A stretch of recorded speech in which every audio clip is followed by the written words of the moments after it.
तो लोग इन मूवीज़ की इज्जत क्यों नहीं करते हैं? और इनमें से मेरा मतलब है Avengers Endgame, Spiderman No Way Home जैसी मूवीज़ की इज्जत लोग क्यों नहीं करते हैं? क्यों इन्हें ये कह दिया जाता है कि ये तो नॉस्टैल्जिया का यूज़ करके बनाई गई मूवीज़ है, इनके अंदर कोई स्टोरी नहीं है, ये मूवीज़ डेप्थ नहीं रखती हैं। और हाँ, मूवीज़ के अंदर बस पुराने स्पाइडरमैन ले आए, एंड गेम के अंदर भी नॉस्टैल्जिया बेटिंग कर ली और बना ली मूवी, और इसलिए मज़ा आ गया। मतलब खास ऐसी है नहीं, ऐसा क्यों बोल देते हैं? जहाँ मेरी तरफ से ये खाली एक क्वेश्चन है, क्योंकि आई डोंट थिंक सो कि ये मूवीज खाली उतनी ही है। जहाँ मेरे हिसाब से नॉस्टैल्जिया एक शॉर्टकट नहीं, एक गेम्बल है, एक जुआ है, जहाँ पर तुम अपने स्टूडियो की जो लेगेसी तुमने बिल्ड करी होती है, जो कैरेक्टर्स तुमने बिल्ड करे होते हैं, उनके ऊपर जुआ खेल रहे होते हो। अगर if you have done right, if you got it right, अगर तुमने ढंग से सारी चीज़ें बना ली, ढंग से उन कैरेक्टर्स की लेगेसी मेंटेन करके रख ली, उनकी इज्जत मेंटेन करके रख ली, उनको अच्छे खासे मोमेंट्स दे दिए स्टोरी के अंदर और फिट कर दिया मूवी के अंदर, तो वो बहुत ही ज़्यादा अच्छा रिवॉर्ड हो जाएगा। लेकिन अगर हल्की सी भी मिस्टेक हुई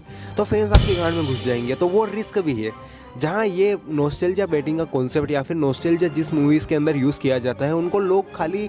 रिवॉर्ड की तरह दे। पर इस दो धारी तलवार की दूसरी धार जो कि है रिस्क, जहां अगर कुछ भी चीज़ से गड़बड़ हो गई, जो ये too good to be true वाले सीन्स होते हैं, जो इन्फिनिटी वॉर थी, जो एंड गेम थी, जो स्पाइडरमैन नो वे होम थी, वहां पर अगर हल्की सी भी कोई गलती होती, वो मोमेंट्स और वो इतनी मैजिकल फील ये मूवीज़ नहीं दे पाती, तो लोग नहीं छोड़ते भाई मार्वल को। क्योंकि इन मूवीज़ के अंदर पूरे जनरेशन्स की एक्सपेक्टेशंस को मैनेज करके रखना पड़ता है। जहाँ रही बात एंड गेम की, तो वहाँ तो पूरे 2 डिकेड से कैरेक्टर्स बिल्ड होते हुए आ ही रहे थे, उनकी कई सारी स्टोरीज थी, कई सारे कॉलबैक्स थे, कई सारे रेफरेंसेस थे जो बाकी रह गए थे, जो आधे छूट गए थे, जो अधूरे छूट गए थे, जो कुछ कहानियाँ थी, कुछ इच्छाएं थी उन कैरेक्टर्स की, कुछ मूवमेंट्स थे, कुछ कैरेक्टर आर्क्स थे जो बाकी रह गए थे, जिनको एक्सप्लोर करके सही से लैंड करना था, उनको ढंग से कंप्लीट करना था, उनको ढंग से क्लोजर देना था, और साथ ही साथ कैरेक्टर्स की अभी तक की जो लेगेसी है उसको भी मेंटेन करके रखना था। और नो वे होम के अंदर हमें पुरानी 3 जनरेशंस के एक्सपेक्टेशंस को मैनेज करके चलना था।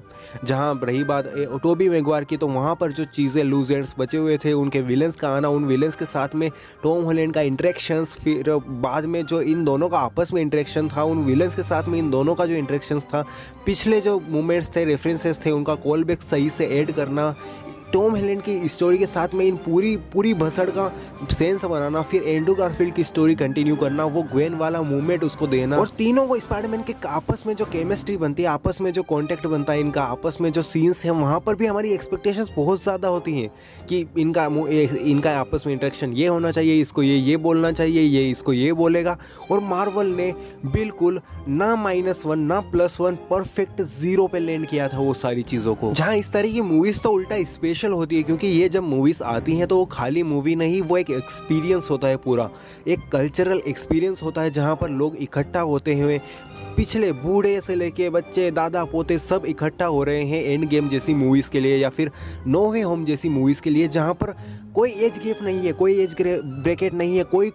कोई भी आ सकता है। हर एक फैन, हर एक इंसान, छोटा बच्चे से लेके जवान आदमी से लेके बूढ़ा आदमी तक सब इकट्ठा होते हैं इस एक्सपीरियंस को लेने के लिए। जहाँ जब ये सब लोग, इतनी सारे जनरेशन्स, इतने अलग अलग तरह के फैंस, अलग अलग रीजन से जब एक मूवी को देखने आते हैं, तो उनकी एक्सपेक्टेशंस पे डिलीवर करना एक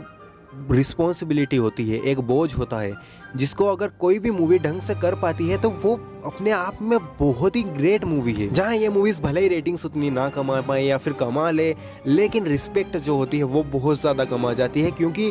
ये चीज़ करना कोई खाने की बात नहीं है, कोई आसानी से नहीं हो पाती है ये चीज़ें।